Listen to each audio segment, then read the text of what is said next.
So here's a basic look of, this is pretty much almost complete. There's maybe like 3 to 5 more LEDs I might add to the bottom here, but all the rest of them from here on out get attached to other parts of the ship.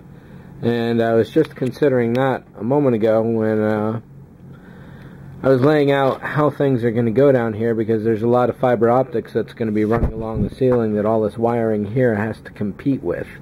Like over on the computer wall, for example, there's going to be a pile of LEDs, just a huge bank of those, 50 something, right in that one small area that I have to wire up and attach to the main bus. So I might even create a new one for that, or tap in elsewhere along the line to get it.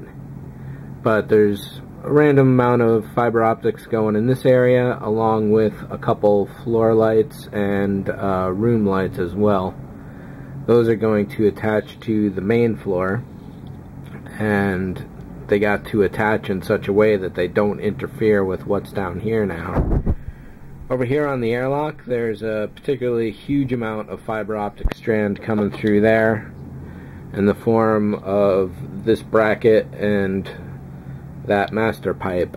From here, all the fiber optics split out to individual tanks along the perimeter to get the different lighting effects.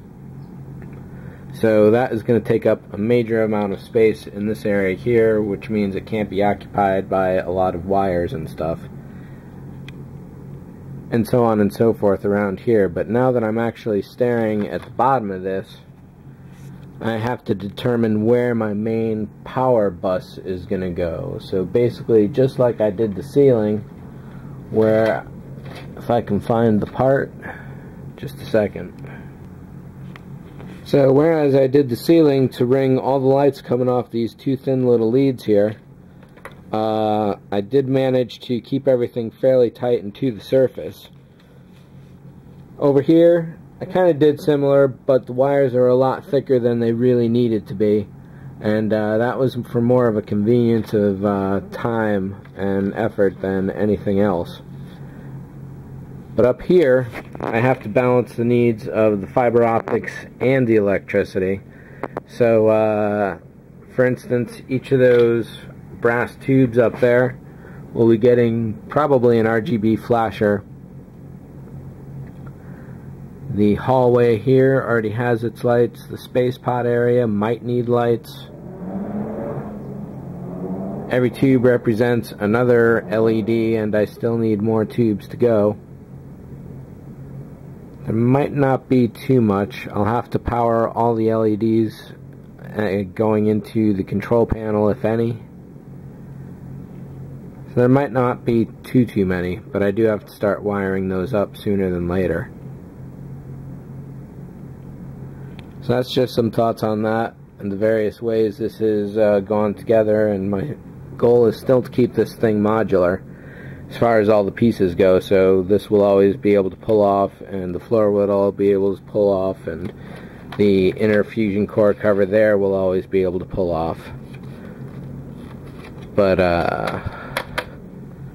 that's just to aid in the convenience of repairs later. Everything here can be bypassed somewhere with relative ease, and a new LED spliced in anywhere along a really long chain.